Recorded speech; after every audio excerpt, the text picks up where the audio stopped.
They laughed at her the moment she stepped into the room, but no one was laughing 10 minutes later.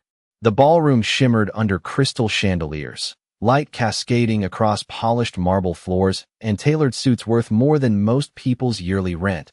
The low hum of conversation blending with the soft clink of champagne glasses. A carefully curated world where every detail whispered wealth, status, and belonging. And then there was her, Evelyn Carter, standing just inside the grand entrance in a simple black dress that didn't quite match the room, the fabric modest, the cut understated. Her heels worn just enough to betray miles walked rather than chauffeured. Her presence subtle but deliberate, as if she had stepped into the scene not by accident, but by quiet design. Yet to everyone else, she looked misplaced, a mistake in an otherwise flawless picture, and the glances came quickly, sharp and fleeting at first, then lingering, curious, judgmental, a woman near the bar leaning toward her companion with a smirk, whispering something that made both of them glance back at Evelyn, with thinly veiled amusement, while across the room a man in a navy tuxedo adjusted his cufflinks and frowned slightly, as if trying to remember whether he had seen her name on the guest list. He hadn't. And that was enough for his conclusion. She didn't belong. Evelyn exhaled slowly, her gaze drifting across the room not with insecurity, but with quiet observation, noting the way the staff moved, the stiffness in their posture when approaching certain guests, the subtle hierarchy, even among servers, the way attention sharpened for those who looked wealthy and dulled for those who didn't, her fingers brushing lightly against the edge of a sleek black clutch, inside it a single keycard. Smooth, unremarkable, yet heavier than it seemed, a detail she carried like a secret heartbeat. And just as she took a step further into the room, a voice cut through the soft music, polished but edged with something colder. "Excuse me." The woman approached with practiced elegance, diamonds catching the light at her throat, her smile perfectly shaped but not reaching her eyes. Madeline Pierce, a name that carried influence and expectation in equal measure. Her gaze flicking once over Evelyn, assessing, dismissing. "I think you might be in the wrong place," she said lightly, though the words landed with unmistakable weight. A few nearby guests turned subtly, drawn not by the volume but by the implication, the possibility of something out of order. Evelyn met her gaze calmly, not defensive, not apologetic, simply present, and for a fraction of a second that composure created a pause. Hesitation so brief it almost didn't exist, but then Madeline tilted her head, smile sharpening. "This is a private gala," she continued, her tone sweet but firm. "Invitation only." The unspoken message clear, and just beyond them, Ethan Cole stood near the center of the room, watching, his posture straight, his expression controlled, the head of operations trained to notice disruptions before they became problems. And right now, every instinct told him this was becoming one. He glanced at Evelyn, something about her stillness catching him off guard. She didn't fidget, didn't shrink, didn't try to explain herself the way most people would under that kind of scrutiny. Instead, she simply stood there, as if the room itself were being measured against her, not the other way around. And that unsettled him more than he expected. But protocol was clear, appearances mattered, reputation mattered. And the last thing this night needed was uncertainty. He stepped forward, each movement deliberate, already preparing the words he would say, already choosing order over instinct, unaware that the woman standing before him had walked into this room not to attend the gala, but to see exactly who they would choose to become when they believed no one important was watching. Ethan stopped a few feet away from her, close enough now to see the details others had missed, the calm steadiness in her eyes, the absence of panic, the quiet confidence that did not match the way she was dressed or the way the room had already judged her. And for a brief moment his instincts hesitated, something in him questioning whether this situation was as simple as it appeared, but the weight of expectation pressed harder, the awareness of investors, elite guests, and the reputation of the hotel resting on every decision he made. So he straightened slightly, voice measured, professional. "Ma'am, I am going to need to see your invitation." The words delivered with practiced courtesy, yet firm enough to signal control, and around them the subtle shift in the room tightened, conversations lowering just enough for people to listen without appearing obvious, the anticipation of a quiet removal turning into a form of entertainment. Madeline folded her arms with a faint smile, satisfied. As if the outcome had already been decided, Evelyn did not reach into her clutch immediately. Instead, she tilted her head just slightly, studying Ethan as though weighing something deeper than the request itself. "Do you ask every guest that question?" she asked softly, her tone not confrontational, simply curious, and it caught him off guard. Just enough to create a pause he could not fully explain, because the answer was obvious. No, he did not. Not when someone looked the part. Not when they carried the invisible signals of wealth and belonging that made questions unnecessary. And yet here he was, asking, because something about her appearance had already placed her outside the invisible boundary. He inhaled quietly, maintaining composure. "We just want to ensure everything runs smoothly tonight," he replied. Choosing neutrality over honesty, Evelyn's lips curved faintly, not quite a smile, more like recognition, as if she had just confirmed something she already suspected, and slowly, deliberately, she opened her clutch, the movement unhurried, controlled, drawing the attention of more eyes without her ever raising her voice. But instead of producing a traditional invitation, she let her hand rest inside for a moment, her gaze still fixed on Ethan, and there was something in that silence, something deliberate, that made the moment stretch longer than it should have, long enough for discomfort to ripple beneath the polished surface of the Gala, long enough for Ethan to feel the faintest shift in control, though he could not yet name it. Behind him, a member of the security team stepped closer, waiting for direction, while Madeline leaned slightly toward a nearby guest, whispering just loud enough to be overheard. "This is exactly what happens when standards slip." A quiet laugh following, soft but sharp, and still Evelyn did not rush, did not defend herself, did not shrink. Instead, she finally withdrew her hand, but what she held was not an invitation card, not a printed name on embossed paper, but something far simpler, a sleek, matte black keycard that caught the light for just a second before she held it between her fingers, not presenting it, not explaining it, just letting it exist, and Ethan's eyes flicked to it instinctively, recognizing the design, the insignia barely visible in the corner, something familiar yet not immediately processed, because it was not what he expected to see in this context, not from someone who had just been questioned, and for a fraction of a second, something unsettled shifted beneath his professionalism. But he held his ground, still bound by protocol, still anchored to the version of reality he believed he understood, unaware that with every passing second, the assumptions guiding his decisions were quietly, precisely, being dismantled. The room did not move, but something in the air shifted, subtle yet undeniable, as if the balance had tilted by a fraction that only a few could feel, and Ethan was one of them, his eyes still fixed on the keycard in her hand, the minimalist design unmistakably belonging to the highest tier of access within the hotel, not something issued lightly, not something a random guest would ever carry, and yet it was there, held between her fingers with effortless certainty, not flashed like proof, not used like a weapon, just present, as if it did not need explanation. "Where did you get that?"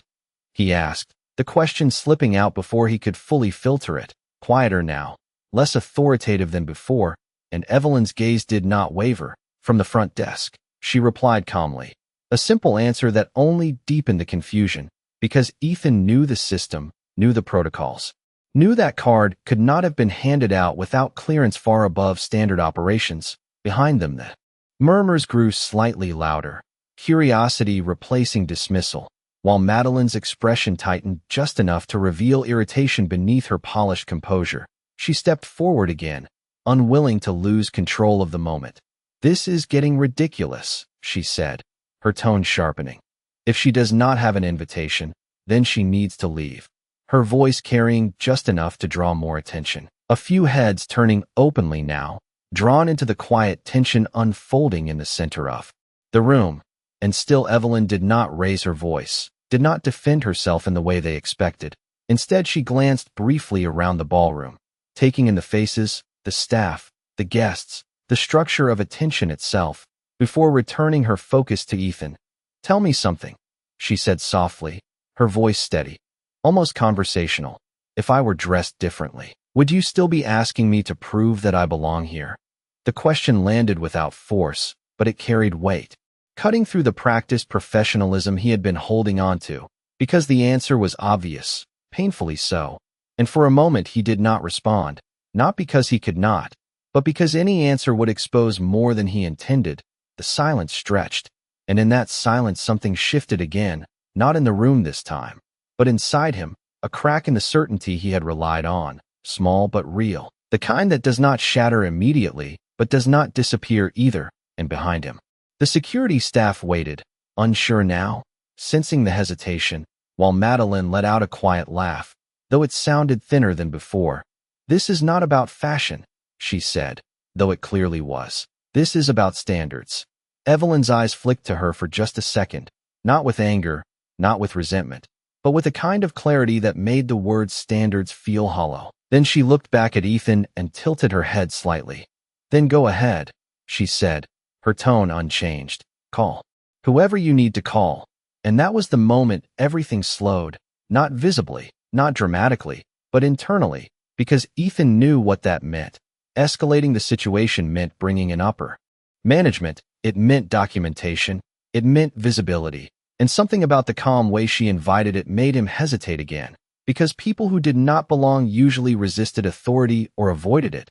They did not invite it forward with quiet confidence. And for the first time since this interaction began, Ethan realized he was no longer managing a situation. He was standing inside one he did not fully understand, and somewhere beneath the polished surface of the gala, beneath the music, and the laughter and the carefully curated image of perfection, the foundation of assumption had begun to shift, quietly, steadily, towards something none of them had prepared for. Ethan did not move immediately, but the decision had already begun forming beneath the surface, shaped less by protocol now and more by something he could not quite ignore, the quiet certainty in her voice, the absence of fear, the way she had not tried to prove herself but instead invited him to question everything he assumed, and that unsettled him more than any confrontation would have. He reached for his earpiece slowly, the small motion enough to send a ripple through the nearby staff, a signal that the situation was escalating beyond routine, and as his fingers brushed the device, he hesitated for half a second longer than necessary, then spoke quietly, requesting verification from upper management, his tone controlled but no longer entirely detached, and around them the room adjusted again.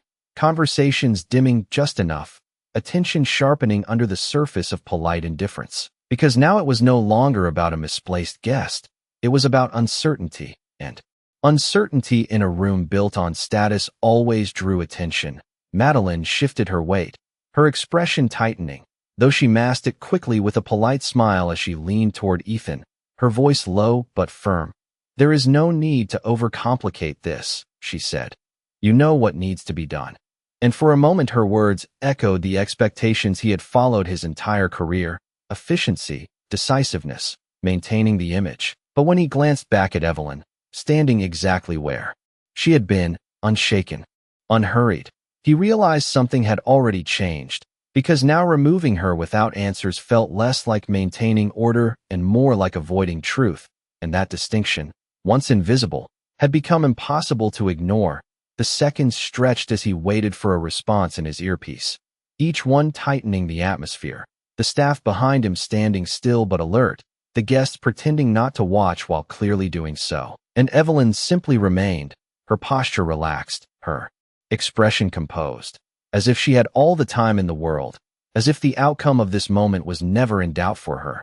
And then the voice came through, quiet but clear, confirming that the keycard she held was registered at the highest executive level, not assigned, not temporary, but permanent. And something in Ethan's chest tightened, because that did not align with anything he had assumed, not with her appearance, not with the situation, not with the narrative that had already formed in the room. He lowered his hand slowly, his gaze returning to her with a new layer of awareness, not yet understanding, but no longer certain. "Ma'am," he began again, the word carrying a different weight now, less authority, more caution. "Can you clarify your access?" It was a careful question, a shift from demand to inquiry, and for the first time, Evelyn allowed a faint smile to appear, not triumphant, not mocking, just knowing, as if she had been waiting for that exact change in tone. "I could," she said softly, her voice steady. "But I think it would be more useful if everyone heard it at the same time." And with that, she took a small step forward, not dramatic, not forceful, but enough to reposition herself at the center of attention. And in that moment, the gala no longer felt like a celebration. It felt like a stage, the polished elegance turning into something sharper, something more revealing. Because whatever came next was no longer about a misunderstanding, it was about truth. And whether the room was ready for it or not, that truth was already beginning to surface. The shift was no longer subtle now. It moved through the room like a quiet current, drawing attention whether people intended to give it or not. And as Evelyn stepped forward, the invisible boundary that had once isolated her dissolved completely. Every eye finding her not because she demanded it, but because something about her presence now refused to be ignored. The music still played softly in the background, but it felt distant, almost irrelevant, as if the entire gala had narrowed to a single moment suspended in time. Ethan remained where he stood, no longer directing the situation, no longer certain of his role within it, watching as she moved with calm precision toward the center of the room, the same room that had dismissed her just minutes ago. And for the first time, he realized that control had already shifted, not loudly, not dramatically, but completely. Madeline's smile faded just slightly, the confidence she had worn so easily beginning to crack at the edges, though she quickly tried to recover, stepping forward as if to reclaim authority. "I think we have entertained this long enough," she said, her voice carrying again. But it no longer held the same power, because the room was no longer following her lead. It was watching Evelyn, waiting, and that waiting created tension, not explosive, but sharp, precise. Like the moment before something irreversible is spoken, Evelyn paused at the center, her gaze sweeping briefly across the crowd, not searching, not seeking approval, simply acknowledging the space, the people, the system they all represented. And then she turned slightly toward Ethan, her voice low enough to remain intimate yet clear enough to carry. "Earlier, you asked me to prove that I belong here," she said, her tone steady, and there was no accusation in it, only clarity. "So let us do that properly." She lifted the keycard slightly, not as evidence, but as a signal, a single, deliberate gesture. And at that exact moment, something unexpected happened. The large screen at the far end of the ballroom flickered to life, subtle at first, just enough to draw attention. Conversation stopped entirely now, heads turning as the display shifted from decorative visuals to something else, something official, the hotel's emblem appearing in sharp detail, followed by a sequence of names, executive titles, ownership structure, information that was not part of the evening's entertainment, not meant for public display. And yet there it was, unmistakable, undeniable. Ethan's breath slowed, his focus narrowing as he watched the screen, recognition dawning in fragments, each line of text aligning with the systems he knew, the hierarchy he operated within. And then the name appeared, not buried, not secondary, but at the very top, clear and absolute. Evelyn Carter, founder and owner. And the room did not erupt, it did not gasp dramatically. Instead it fell into something deeper, a silence so complete it carried weight, the kind of silence that follows realization. Madeline's expression froze, not exaggerated, not theatrical, just still, as if the information had not fully processed yet, as if her mind resisted accepting what her eyes were already confirming. And Ethan felt it fully now, the shift he had sensed earlier settling into place. Solid, undeniable, every assumption he had made unraveling in a single, quiet instant. And Evelyn, standing beneath the soft light of the chandeliers, looked no different than she had before, the same simple dress, the same composed posture. But now the room saw her differently, not because she had changed, but because the truth had finally caught up to their perception. And when she spoke again, her voice did not rise, did not demand attention, because she no longer needed to. "I did not come here to be recognized," she said calmly, her eyes moving briefly across the faces in front of her. "I came to understand." And in that moment, the gala was no longer a celebration of luxury. It had become something else entirely, a mirror, reflecting not wealth, but character, and no one in the room could look away. No one spoke at first, not because they did not have something to say, but because the weight of what had just been revealed pressed down on every instinct they had relied on. And in that silence, Evelyn did not rush to fill it. She simply stood there, allowing the truth to settle, allowing the room to sit with the version of itself it had just exposed. And it was in that stillness that the shift became complete, not just in perception, but in power. Ethan felt it most sharply, the realization landing not as embarrassment alone, but as something deeper, something that forced him to re-examine every decision he had made in the last few minutes, every assumption that had guided him without question. He took a slow breath, stepping forward again, but this time there was no authority in his posture, no performance of control, only honesty. "Miss Carter," he said, the name no longer formal, but careful, deliberate. "I owe you an apology." The words were simple, but they carried weight, because they were not spoken out of obligation. They were spoken out of recognition, and that difference mattered. Evelyn turned her gaze to him, not surprised, not impressed, simply attentive, as if she had been waiting to see who would speak first, and why. "Do you?" she asked quietly, not challenging, just asking. And Ethan did not hesitate this time. "Yes," he said, his voice steady. "Not because of who you are, but because of how I chose to see you." And for a moment, something softened in her expression, not fully, not enough to erase what had happened, but enough to acknowledge the distinction, because that was the test, not whether someone would correct themselves after the truth was revealed, but whether they understood the reason they needed to. Behind him, the staff shifted uneasily, some lowering their gaze, others standing rigid, unsure whether to speak or remain silent, while Madeline remained still, her confidence no longer visible, replaced by something tighter, controlled, her composure not broken, but altered. She stepped forward slowly, her voice measured now, stripped of its earlier sharpness. "This has been a misunderstanding," she said, choosing her words carefully, as if precision could undo what had already been seen. Evelyn looked at her for a moment, not dismissive, not aggressive, just clear. "Was it?" she replied softly, and that question lingered longer than any accusation could have, because it did not attack, it revealed, it forced reflection without demanding it, and Madeline had no immediate answer, because the truth did not align with the version of events she could comfortably control. Evelyn turned slightly, addressing the room now, her voice still calm, still measured, but carrying further than before.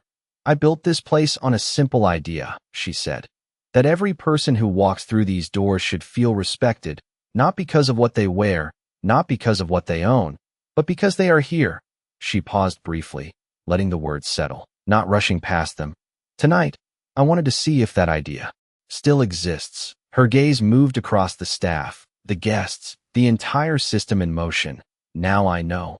And the statement was not dramatic, not loud, but it carried finality, not as a punishment, but as a conclusion. And that made it heavier, because it was not about a single mistake. It was about a pattern that had been quietly accepted until it was exposed.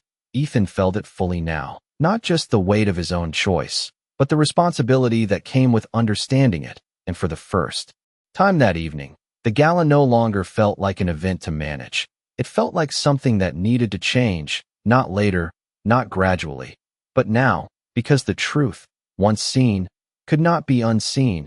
And standing there under the soft light, Evelyn had not raised her voice, had not demanded respect, yet she had revealed exactly where it was missing, and no one in the room could pretend otherwise. The silence did not break all at once, it unraveled slowly, like a room learning how to breathe again after holding it too long. But the air was different now, heavier, more honest, and no one could return to what it had been before. Evelyn let her gaze rest on the staff for a moment longer, not with judgment, but with clarity, as if she were memorizing something important, not their faces, but their choices. And then she turned slightly, her attention shifting back to Ethan, who remained exactly where he stood, no longer uncertain, but no longer protected by assumption either. "Tell me something, Mr. Cole," she said, her tone calm, almost reflective. "If tonight had ended differently, if I had walked out that door without saying a word, would anything here have changed?" The question landed softly, but it cut deeper than anything before, because it removed the safety of hindsight. It asked about instinct, about default behavior, about who they were when no one was watching.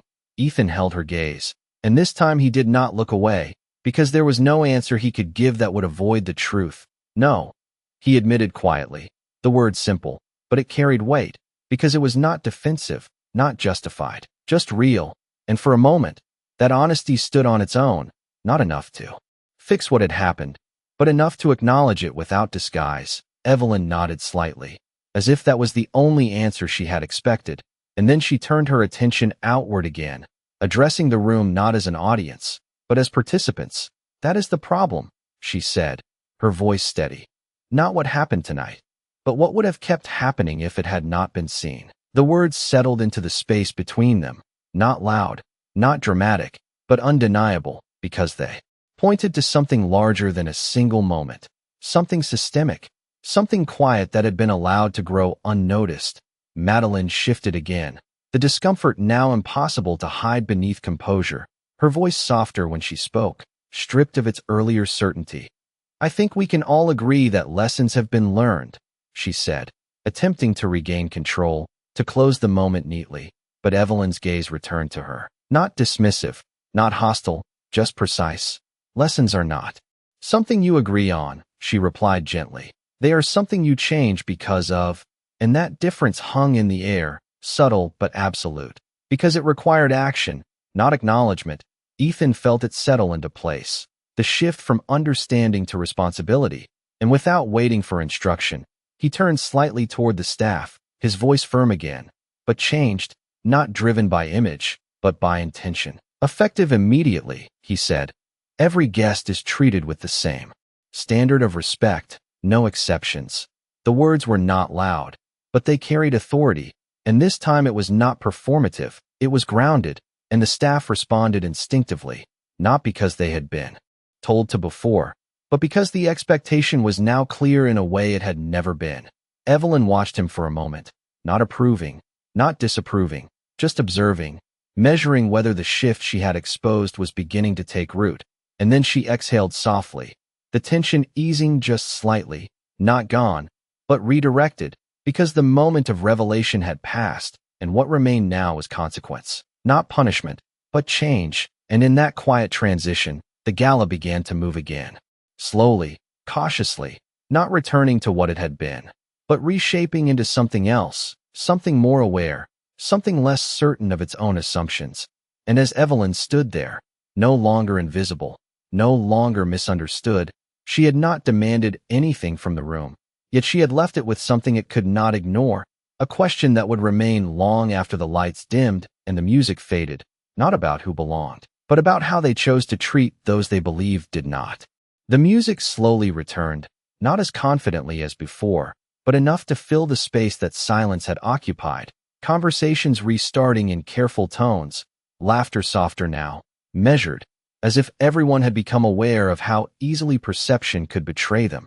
And yet the evening did not collapse. It transformed, reshaping itself around what had just been revealed. Evelyn stepped slightly away from the center, no longer the focal point by force, but still the quiet gravity of the room, and as she moved, people shifted instinctively, not out of fear, but out of recognition, subtle nods replacing dismissive glances, polite acknowledgments where there had been none, and though no one openly addressed what had happened, it lived in every interaction that followed. Ethan watched it unfold with a clarity he had not possessed earlier, noticing the details he had once overlooked. The way a server approached a guest with equal attention regardless of appearance, the way hesitation had been replaced with intention, small changes, but real, and for the first time that evening, he allowed himself to step away from the role he had been performing, walking toward Evelyn not as the head of operations managing a situation, but as a man trying to understand something he had only just begun to see. You did not have to do it this way, he said quietly as he approached, his voice low enough to remain between them. Evelyn glanced at him, her expression calm, almost thoughtful. No, she replied simply, but this way shows more. Her answer was not defensive, not justified, just honest, and Ethan nodded slightly, because he understood now. It was not about catching people making mistakes, it was about revealing the system that allowed those mistakes to feel normal. You could have told me earlier, he added after a moment, not as an accusation, but as a reflection, and Evelyn's gaze held his for a second longer. If I had, she said softly, would you have seen me the same way? The question settled between them, quiet but undeniable, and Ethan did not answer immediately. Because he already knew the truth, his perspective would have shifted instantly, not because she had changed, but because his assumptions would have, and that realization carried its own weight. He exhaled slowly, a faint, almost self-aware smile forming for just a moment. No, he admitted, and this time there was no hesitation, no attempt to soften it, just acceptance. Evelyn nodded once, not in approval, but in acknowledgement, as if that was all she needed to hear. Around them the gala continued, but it no longer felt like the same event. It felt more grounded, less performative. The sharp edges of hierarchy softened by awareness, not erased, but recognized.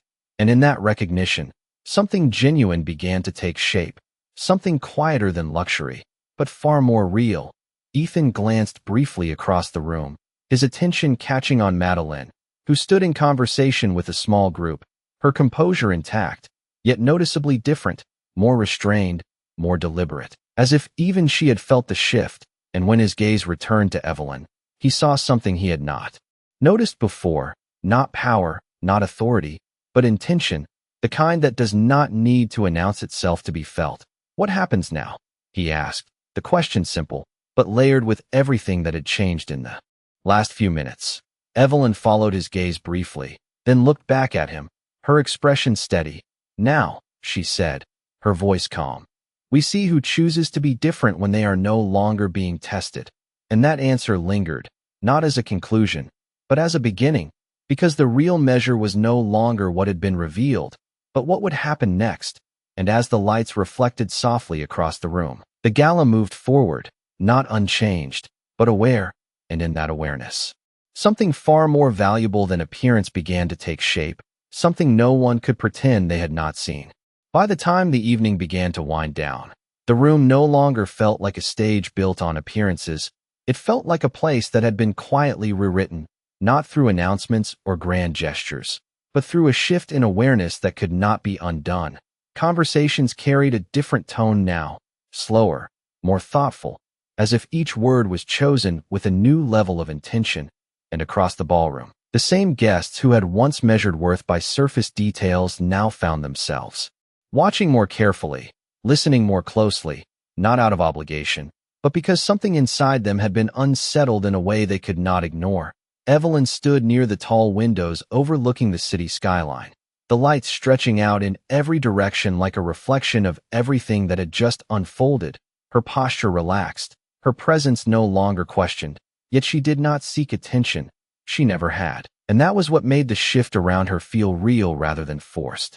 Ethan approached again, not immediately, not urgently, but with a quiet certainty that had replaced his earlier hesitation, and when he stopped beside her, he did not speak right away, allowing the moment to settle, understanding now that not everything required immediate response. You changed the entire room tonight, he said finally, his voice calm, not exaggerated, just honest. Evelyn's gaze remained on the skyline for a moment longer before she answered. I did not change anything, she replied softly. I just made it visible, and that distinction carried weight, because it removed the idea of control and replaced it with truth, something that could not be undone once it had been seen. Ethan nodded slightly, absorbing that, because he understood now that leadership was not about maintaining an image, it was about confronting reality, even when it was uncomfortable, even when it reflected poorly on the systems already in place. It will not go back to the way it was, he said after a moment, not as a promise, but as a recognition of what had already begun. Evelyn turned her head slightly, meeting his gaze, and for the first time there was something warmer in her expression, not approval, not relief, but acknowledgement. It should not, she said simply, and that was enough, because change did not need to be declared loudly to be real. It only needed to be carried forward in the choices that followed. Across the room, small moments continued to unfold. A server speaking to a guest with the same respect regardless of their appearance, a quiet apology exchanged. Without audience, a shift in posture, in tone, in awareness, And though none of it was dramatic, all of it mattered, because it was no longer driven by fear of consequence, but by understanding, and that difference would determine whether what happened tonight remained a moment or became a turning point. Evelyn glanced once more across the ballroom, not searching for flaws, not measuring reactions, but observing the beginning of something new, something quieter than power, but far more lasting. And as she stepped away from the window, moving toward the exit without announcement, without expectation, she did not need to stay to ensure the change, because the question she had left behind would do that on its own, not loudly, not immediately, but persistently, in every interaction that followed. And as the doors closed softly behind her, the room remained, not as it had been, but as something more aware, more deliberate, more human, because the real luxury had never been the chandeliers, the gowns, or the champagne. It had always been something far simpler, something that could not be bought or displayed, only chosen, again and again, in the way people treated one another when they believed no one important was watching.